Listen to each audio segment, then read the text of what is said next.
दोस्तों, क्या आपको मालूम है दुनिया का सबसे बड़ा जहाज टाइटैनिक जब पानी के भीतर डूब गया था तो दुनिया भर के लोगों को 75 साल लग गए सिर्फ इस बात का पता लगाने में कि आखिर टाइटैनिक जहाज डूबा किस जगह पर है। अब आप इसी से अंदाजा लगा सकते हैं कि समंदर कितना विशाल होता है। कहते हैं टाइटैनिक जहाज इतना बड़ा था कि उसके ऊपर लगे चिमनी में से पूरी की पूरी रेलगाड़ी गुजर सकती थी, लेकिन इतना बड़ा होने के बावजूद भी समंदर में वो किस जगह पर डूबा है, सिर्फ इसी बात का पता लगाने में दुनिया भर के लोगों को 75 साल लग गए। लेकिन उससे भी अधिक हैरानी वाली बात तो यह है कि 100 से ज्यादा साल बीत जाने के बाद भी आज तक टाइटैनिक जहाज को पानी से बाहर नहीं निकाला गया। ये घटना साल 1985 की है, जब अमेरिका के एक फोटोग्राफर ने करोड़ों रुपए खर्च करके आखिरकार उस जगह का पता लगा ही लिया जिस जगह पर दुनिया की सबसे बड़ी जहाज टाइटैनिक हमेशा के लिए दफन हो गई थी। लेकिन इतने साल बीत जाने के बाद भी और इतनी सारी टेक्नोलॉजी आने के बाद भी आज तक उसे डूबे हुए जहाज को कभी भी पानी से बाहर निकाला गया। इसी कारण बहुत से लोगों के मन में हमेशा ये सवाल होता है कि आखिरकार टाइटैनिक को बाहर क्यों नहीं निकाला गया। क्या लोगों ने जानबूझकर टाइटैनिक को कभी बाहर नहीं निकाला?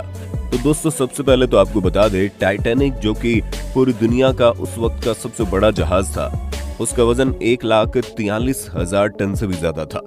और टाइटैनिक समंदर के जिस जगह पर डूबा था वहां पर समंदर की गहराई लगभग 4 किलोमीटर थी। जाने की समंदर की उस गहराई में जाने के बाद टाइटैनिक जहाज का वजन 50 गुना से भी अधिक हो गया था। समंदर के उस गहराई पर वाटर प्रेशर कितना अधिक होता है, इस बात का अंदाजा आप इसी से लगा सकते हैं कि अगर इतनी गहराई पर कोई इंसान बिना किसी खास इक्विपमेंट्स के जाने की सोचता है तो महज कुछ 100 मीटर आगे बढ़ने के बाद ही उस आदमी का फेफड़ा फट जाएगा। अब आप अंदाजा लगा सकते हैं कि समंदर की इतनी गहराई में जाना और इतनी भारी भरकम चीज को बाहर निकालना क्या संभव है। दूसरी सबसे बड़ी बात यह कि टाइटैनिक को साल 1985 में जब खोजा गया उस वक्त कैमरे से महज टूटे हुए जहाज की तस्वीर ली गई थी। तस्वीरों में आप साफ देख सकते हैं कि तब इसकी हालत एक जहाज जैसी बिल्कुल भी नहीं थी। समंदर में दफन टाइटैनिक की इस पुरानी तस्वीर को देखिए, जो जहाज के नाम पर एक जर्जर खंडर से ज्यादा कुछ भी नहीं है। और इस जर्जर जहाज को पानी के भीतर से निकालना बिल्कुल वैसा ही था जैसे आप चाय के कप में डूबे हुए बिस्किट को निकालने की नाकाम कोशिश करते हैं। इसके बावजूद भी उस वक्त बहुत सारे ऐसे लोग थे जो टाइटैनिक जहाज को बाहर निकालने के लिए अजीबोगरीब तरीके बताया करते थे। सबसे पहले तो एक इंजीनियर ने कहा था कि टाइटैनिक जहाज को निकालने के लिए उन्हें बहुत सी भारी भरकम और मजबूत चुंबक का इस्तेमाल करना पड़ेगा।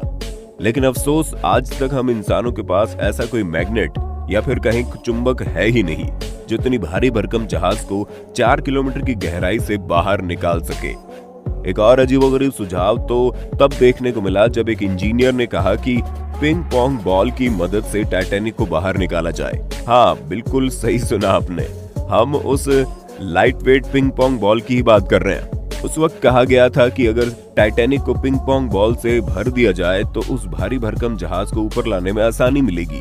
मगर सुझाव देने वाले लोगों ने यह नहीं सोचा कि टाइटैनिक जहाज जिस गहराई पर है, पिंग पोंग बॉल वहां तक पहुंचने से पहले ही वाटर प्रेशर की वजह से फट जाएगा।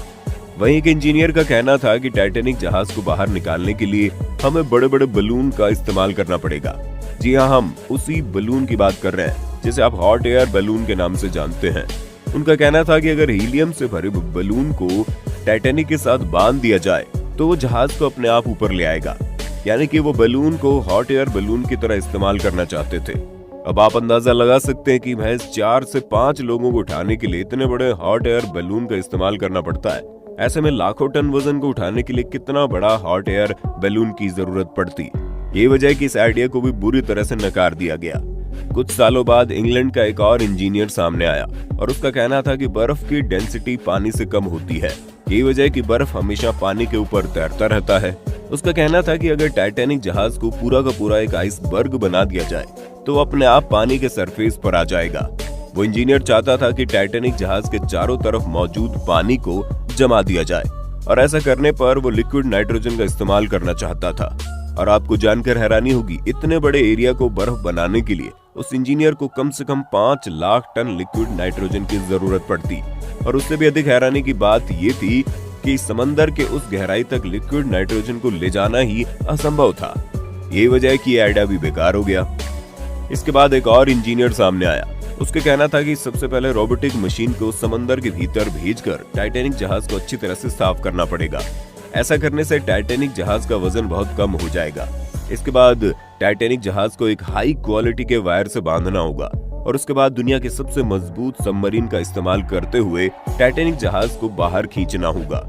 और हैरानी की बात तो यह है कि टाइटैनिक जहाज को साफ करने से लेकर उसे हाई क्वालिटी वायर से बांधने तक का सारा काम रोबोटिक मशीन के जरिए ही करना था। और ऐसा करने के लिए उस इंजीनियर को कम से कम 20 मिलियन किलोवाट बिजली की जरूरत थी। लेकिन समंदर में किनारे से लगभग 650 किलोमीटर दूर तक इतनी भारी मात्रा में बिजली को पहुंचाना संभव ही नहीं था।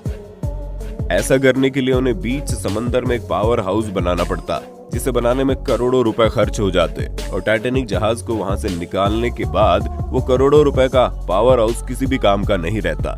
यही वजह है कि बजट को देखते हुए इस आइडिया को भी बेकार साबित कर दिया गया। दोस्तों, आने वाले कई सालों तक टाइटैनिक को रिकवर करने के लिए बहुत सारे आइडियाज सामने आए, लेकिन कोई बजट की कमी के कारण तो कभी टेक्निकल चैलेंज की वजह से कोई भी प्लान सक्सेसफुली इम्प्लीमेंट नहीं हो सका। दोस्तों, अब अगला सवाल कहीं ना कहीं आपके मन में जरूर होगा कि टाइटैनिक जहाज को निकालने की कोशिश तो हो ही रही थी, लेकिन अगर टाइटैनिक जहाज को बाहर निकाल भी लिया जाता तो फायदा क्या था। तो दोस्तों, आपको बता दें, कोई भी कंपनी किसी इतने बड़े प्रोजेक्ट को हाथ में तभी डालती है जब उसे कुछ फायदा होता है। टाइटैनिक को बाहर कैसे निकाला जाए, इससे पहले कोई भी ये सवाल उठाए कि आखिर क्यों निकाला जाए, क्योंकि उस जहाज को बाहर निकालने के लिए करोड़ों डॉलर खर्च करने की जरूरत थी। और अगर कोई कंपनी इस जहाज को सक्सेसफुली बाहर निकाल भी लेता तो बाहर निकालने के बाद उस जहाज का कोई यूज भी नहीं था। कुछ लोगों का कहना था कि टाइटैनिक जहाज को बाहर निकालकर उसे किसी म्यूजियम में रखवाया जा सकता था, लेकिन दोस्तों, आपकी जानकारी के लिए बता दें कि टाइटैनिक जहाज को बाहर निकालने में जितना पैसा खर्च होता उसे म्यूजियम में रखने के बाद अगले 100 साल में भी उतनी अधिक कमाई नहीं की जा सकती थी। और उससे भी बड़ी समस्या ये थी कि टाइटैनिक जहाज को डूबे हुए 100 साल से ज्यादा का वक्त बीत चुका था। और ये तो आप जानते ही हैं कि लोहा अगर पानी में डूबा होता है तो उसके साथ क्या होता है। ठीक ऐसा ही उस टाइटैनिक जहाज के साथ भी हो रहा था। समंदर के अंदर मौजूद लाखों तरह के बैक्टीरिया लगातार उस जहाज को खा रहे हैं और वैज्ञानिकों ने अनुमान लगाया कि साल 2030 तक टाइटैनिक जहाज लगभग गायब हो जाएगा। अभी ही टाइटैनिक जहाज की हालत ऐसी हो चुकी है कि दिखने में किसी जहाज की तरह तो बिल्कुल भी नहीं लगता। जाने से पहले आपको बता दें कि आज के वक्त में टाइटैनिक से बड़े जहाज दुनिया में मौजूद है, लेकिन आज से 120 साल पहले बिना किसी खास के इतने बड़ी जहाज को बनाना बड़ा मुश्किल था। हालांकि कंपनी ने उस वक्त ये दावा किया था कि ये जहाज कभी डूब ही नहीं सकता, लेकिन अफसोस, अपने पहले ही सफर में दुनिया की सबसे बड़ी जहाज निस्तनाबूद हो गई। जहाज जिस जगह पर डूबी थी उस जगह पर पानी का तापमान -2 डिग्री सेल्सियस था।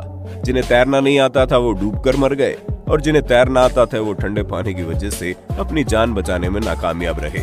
कहा जाता है उस जहाज के डूबने से लगभग 1700 लोगों की मौत हो गई थी।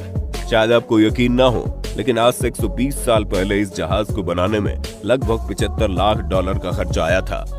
इस जहाज के डूबने के लगभग 90 साल बाद एक फिल्म आई थी जिसका नाम था टाइटैनिक। आपको जानकर हैरानी होगी, ये फिल्म एवेंजर्स आने से पहले पूरी दुनिया की सबसे अधिक कमाई करने वाली फिल्म थी। आज के वक्त में ये फिल्म पूरी दुनिया में सबसे अधिक कमाई करने वाली फिल्म में तीसरी जगह पर मौजूद है। इस फिल्म की कहानी इतनी बेहतरीन है कि इस फिल्म को ऑस्कर अवार्ड से भी नवाजा गया। अगर आप टाइटैनिक जहाज और उसमें ट्रैवल करने वाले यात्रियों के बारे में और करीब से जानना चाहते हैं तो एक बार इस फिल्म को जरूर देखना। दोस्तों, उम्मीद है ये जानकारी आपको अच्छी लगी होगी। वीडियो अच्छी लगी हो तो लाइक कीजिए, हमारे चैनल को सब्सक्राइब करके बेल आइकन को ऑन करना बिल्कुल मत भूलना, क्योंकि the earth adventure in Hindi की टीम आपके लिए हर रोज ऐसी ही इन्फॉर्मेटिव वीडियोस लाती रहती है।